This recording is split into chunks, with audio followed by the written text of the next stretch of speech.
70 స్థానాలకు 48 స్థానాలలో ఘన విజయం. 12 ఏళ్ల ఆమ్ ఆద్మీ పార్టీ పాలకులకు ఫుల్ స్టాప్. మూడోసారి కూడా ఖాతా తెరవని కాంగ్రెస్. కేజ్రీవాల్, మనీష్ సిసోడియా, సత్యేంద్ర జైన్ పరాజయం. దేశవ్యాప్తంగా బీజేపీ సంబరాలు. పార్టీ జెండాలతో కార్యకర్తల నృత్యాలు, పటాకులు కాల్చి స్వీట్లు పంపిణీ చేసిన కార్యకర్తలు. సో మొత్తానికి ఢిల్లీ అసెంబ్లీ ఎన్నికలలో బీజేపీ ఘన విజయం సాధించింది. 70 అసెంబ్లీ స్థానాలలో అధికారానికి అవసరమైన మెజార్టీ మార్కు 36 స్థానాలను సునాయాసంగా దాటేసి 48 స్థానాలను సాధించింది. 22 స్థానాలతో ఆమ్ ఆద్మీ పార్టీ రెండో స్థానంలో నిలిచింది. కాంగ్రెస్ పార్టీ వరుసగా మూడోసారి కూడా ఒక్క సీటు గెలుచుకోకుండా హైడ్రిక్ అంటే జీరోలతో చేతికిలపడింది. బీజేపీ ఘన విజయంతో 27 ఏళ్ల తర్వాత ఢిల్లీలో అధికార పగ్గాలు చేపట్టబోతున్నది బీజేపీ. ఢిల్లీక బాద్షా బీజేపీ. ఇక దేశ రాజధాని పీఠం దక్కించుకున్న కమలం పార్టీ 27 ఏళ్ల తర్వాత ఢిల్లీ కోటపై కాషాయ జెండా ఎగరవేస్తున్నది. బీజేపీ అంటే నమ్మకం. బీజేపీ అంటే నమ్మకం. ఎవరు చెప్తున్నారు? కిషన్ రెడ్డి వార్త ఒకసారి చదువుదాం. దేశవ్యాప్తంగా బీజేపీ అంటే ఒక నమ్మకం అని, నిజాయితీ పాలన అని ప్రజలలో అభిప్రాయం ఏర్పడింది. దాంతోనే ఢిల్లీ ప్రజలు బీజేపీకి పట్టం కట్టారని, ఢిల్లీలో విజయం సాధించాం, అదే ఊపుతో తెలంగాణ ఎమ్మెల్సీ ఎన్నికలలో గెలుస్తాం, తెలంగాణలో కూడా సానుకూల వాతావరణం ఉంది, దాన్ని గెలుపుగా మార్చుకుంటాం కిషన్ రెడ్డి. అయితే కిషన్ రెడ్డి నిజంగానే బీజేపీ నమ్మకం. ఎట్లా నమ్మకం తెలుసా? మీరు ఏదైనా డిమాండ్ తెస్తే దాన్ని యాక్సెప్ట్ చేయాలి, లేకపోతే కేసులు పెడతారు, అక్రమంగా బెదిరిస్తారు, లేకపోతే అష్టదిగ్బంధనం చేస్తారు. ఆమ్ ఆద్మీ పార్టీని ఎట్లయితే పరోక్షంగా మీరు పాలించలో గదే చేస్తారు. కిషన్ రెడ్డి చెప్పేది గదే, ఇండైరెక్ట్గా గదే. మీరు ఆలోచించరు. తెలంగాణ భారతీయ జనతా పార్టీ నమ్మకం ఉంది కార్యకర్తలలో, కానీ నాయకత్వం లేదు. ఇక్కడ ఏంది అంటే అధికారం లేనప్పుడు ఇక్కడ భారతీయ జనతా పార్టీకి సంబంధించిన అధ్యక్షుడిగా పనిచేసిన బండి సంజయ్ అయితే పోరాటం చేసిండు.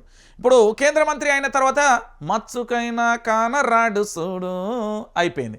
దాంతోపాటు మీరు కూడా అంతే, రాజకీయ స్వలాభం కోసం ఒకరేమో ఏంది అంటే హనుమాన్ అంటూ ఒకరు తిరుగుతారు, ఇంకొకరు అలై భలై అంటారు, ఇంకొకరు మీరు మీ దాంట్లోనే వర్గ విభేదాలని. ఫస్ట్ మీరు ప్రజల కోసం పనిచేసుడు కాదు, మీరు ఐక్యంగా ఉండి అప్పుడు ప్రజల కోసం పనిచేయరు. మేము నమ్ముతాం, మాకు నమ్మకం రాలేదు స్వామి. మీరు తెలంగాణ ప్రాంత ప్రజలుగా చెప్తున్నా.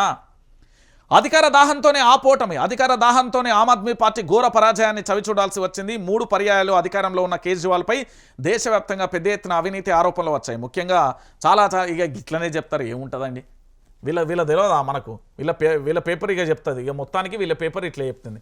వీళ్ళ యొక్క ఏంది అంటే వీళ్ళ చిన్నమ్మ బిడ్డ అంటే పిన్ని కూతురు పేపర్ ఏం చెప్తుందో కూడా చూడాలి. ఈ పేపర్ కూడా ఏం చెప్తుంది, ఏం కథ చూడాలి. ఇవన్నీ భారతీయ జనతా పార్టీ జోకుడు పేపర్లు.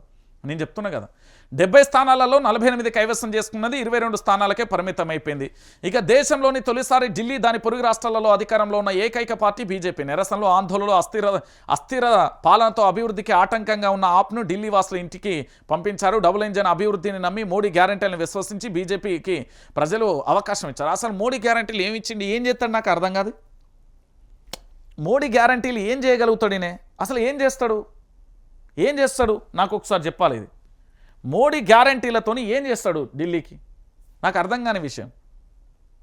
ఒకసారి తెలంగాణ ప్రాంత ప్రజలారా, నేను ఇక్కడ ఒక మాట అడుగుతాను మిమ్మల్ని.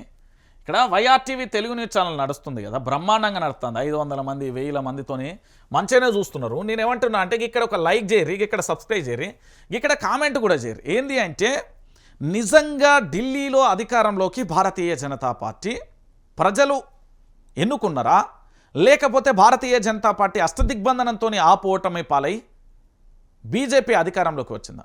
మోడీని నమ్మిర్రా? కేజ్రీవాల్ మీద నమ్మకం పోయిందా?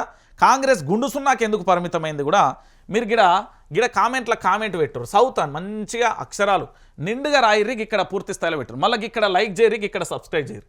రైట్, ఇక పూర్తి స్థాయిలో కూడా జరుగుతున్న అంశాలు ఇవి. సో మొత్తానికి ఢిల్లీకి సంబంధించి అయితే బీజేపీ అయింది. ఇక మరి బీజేపీ పరిపాలన ఎట్లా చేస్తుంది, ఏం కథ అనేది కూడా మనం చూడాల్సిన పరిస్థితి కనబడుతుంది. సో ఫైనల్గా ఒకటే మాట, భారతీయ జనతా పార్టీకి సంబంధించి ఇకనైనా ఢిల్లీ అభివృద్ధి కోసం ఏంటంటే నిత్యావసరాలు కానీ, అక్కడ రేట్లు కానీ, దాంతోపాటు కాలుష్యం విషయంలో కానీ అభివృద్ధి విషయంలో పనిచేయాలని చెప్తున్నా. సో మొత్తానికి భారతీయ జనతా పార్టీ ఢిల్లీలో అధికారాన్ని చేపడుతుంది కనుక మా తరపున, మా ప్రజల తరపున, అందరి తరపున కూడా మీకు అభినందనలు, శుభాకాంక్షలు. మంచిగా పరిపాలన. ఇకనే మీరు ఏ అధికారం కోసం ఆరాటపడి ఎంతమంది జీవితాలను రోడ్ల మీద నిలబెట్టిలో అది ప్రజలు చూస్తూనే ఉన్నారు, ప్రజలకు తెలుసు. సో ఆ అధికారంతో వచ్చింది కాబట్టి ఇకనైనా మీరు పనిచేస్తారని నేను ఆశిస్తున్నా. రైట్, ఇక మరో వార్తలోకి వెళ్ళే ప్రయత్నం అయితే చేద్దాం.